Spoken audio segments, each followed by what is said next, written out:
But after that, we had to park up, put the boots on, ditch the flip-flops, pick up our machetes, and there was no other option but to start hacking our way through the jungle. So this is a short video about my expedition to the Pole of Inaccessibility in South America. It's the 5th pole that I'd managed to get to.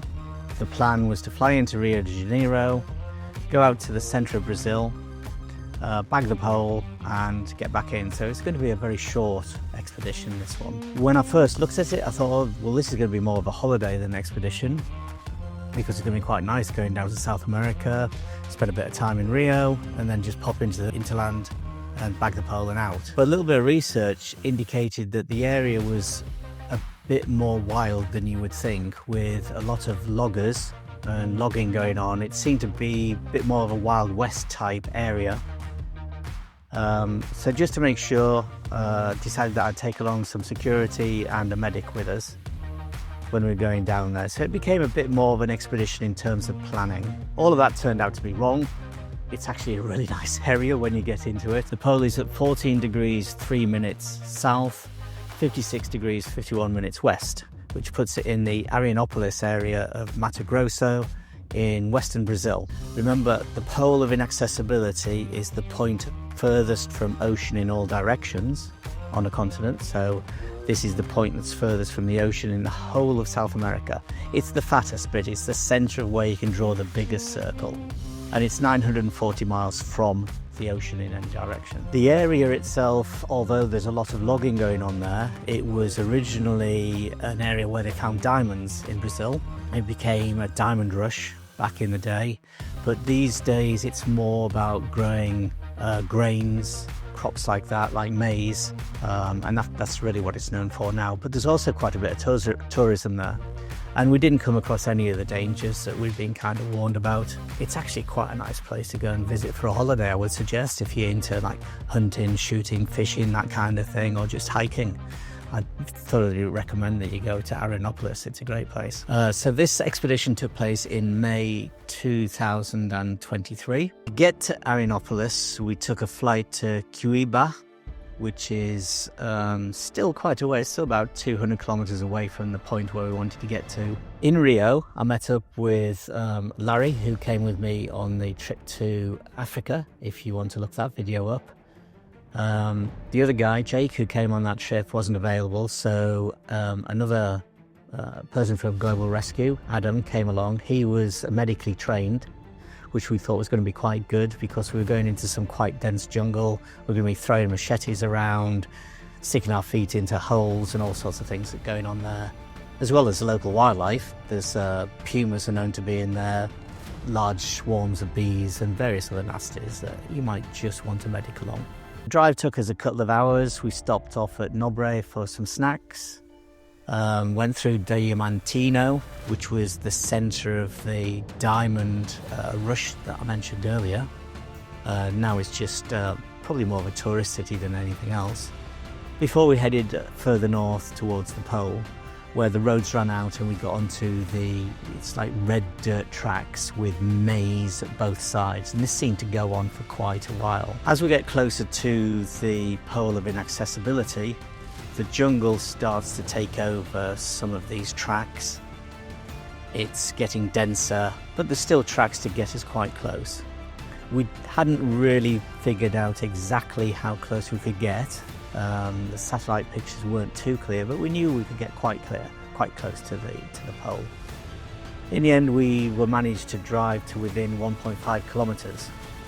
But after that, we had to park up, put the boots on, ditch the flip-flops, pick up our machetes, and there was no other option but to start hacking our way through the jungle. I must admit that I had totally underestimated how hard hacking through the jungle in South America would be.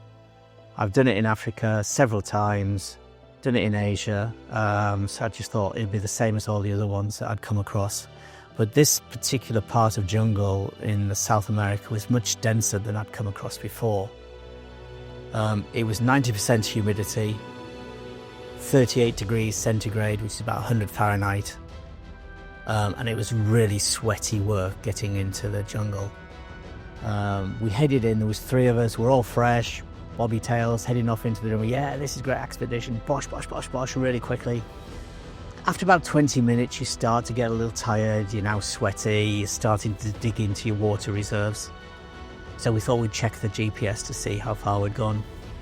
And after 20 minutes, we'd gone a whole 300 meters. And that's when you think, yeah, this is going to be a longer day than we'd planned on. It became a bit of a trial. Do we follow the GPS directly towards the pole? Or do we maybe veer off where the jungle looks a little lighter, hoping to then cut out a bit and come back onto the track? All of this, apart from hacking down the jungle as we're going, underfoot is quite treacherous because old trees have fallen down. You're stepping over those, but the one that you step onto could be an even older tree, which then just collapses. The bark breaks apart, your foot disappears into a hole. You don't really want to think what's in that hole as things scuttle out. Up in the trees there was giant wasps' nests, and we kept coming across large mounds of ant hills. Again, little critters you just don't really want to be disturbing. They can make your life hell. On the way out there, we actually also came across some puma tracks, which you realise, you know that the pumas are probably going to stay out of your way, but it does send the heart a little bit higher when you see these big 4 knobs where their feet have gone through the mud, and you know somebody's probably watching you. In total, it probably took us about 1.5 hours, 2 hours to get to the pole. It was just hack, hack, hack. We took it in turns to go at the front, like rotated. I must admit, my 2 colleagues, being a bit younger, they took a bit more of the brunt. And before long, we actually arrived at the pole. There was no clearing, there was nothing there, no markers, of course. But we confirmed it with the GPS and stopped to take some photos. At this point, Adam, the medic, produced a bottle of champagne from his backpack.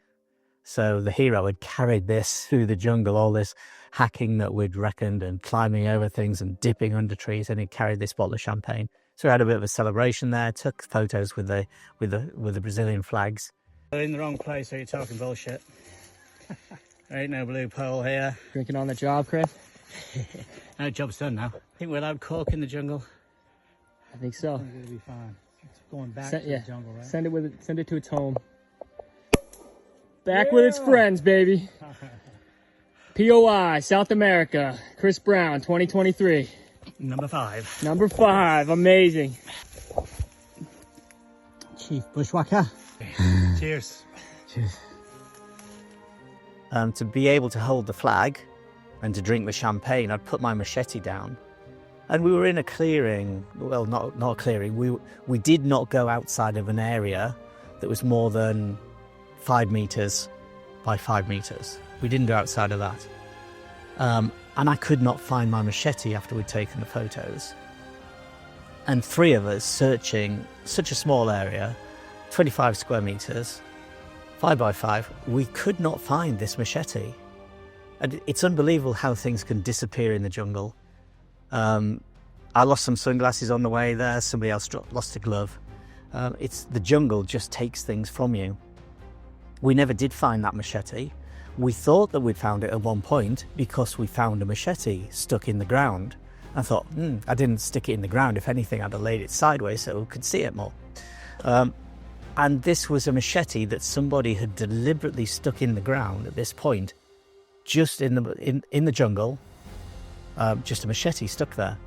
And this served as 2 things. It showed that somebody had been there before, but we realised we weren't going to be the first people to this pole of inaccessibility. Anyway, it had been documented that several people had been there, such as the Turner twins.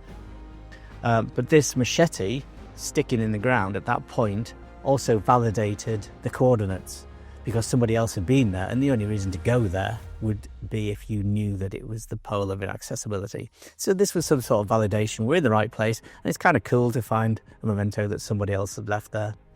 We left it totally alone, so the next people who go there will probably find 2 machetes if they ever find mine.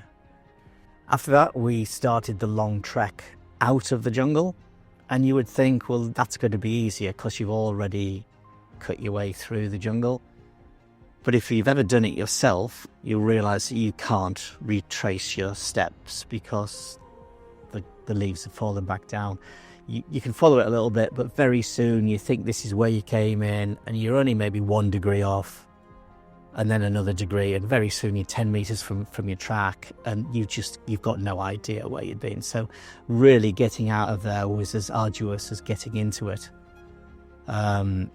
We exhausted our water reserves before we got to the end. It wasn't concerning because we knew we were relatively close. 1.5 kilometers isn't too much. You know, if you've got 40 kilometers to go, you'd be concerned about your water. I think my GPS measured that we'd gone 3.8 kilometers in the end. So that shows how much you kind of wander around when you have to get over a log in front of you, so you go slightly to the side. So it added 0.8 kilometers in total of wandering around. And we got to the edge of the jungle, absolutely drenched in sweat. That's kind of mission over. Took our celebratory photos. The only thing to say after that, we had a drive back, and you've got the aircon, and you get so cold when your sweat dries on you and all the stuff. You should have taken a change of clothing, really. But that's it. Nice, easy expedition. Bit harder in the jungle than we expected, but successful nonetheless. And seeing that somebody else had been there is a good expedition. Thanks for watching this short expedition video, and I'll see you again for another Pole of Inaccessibility.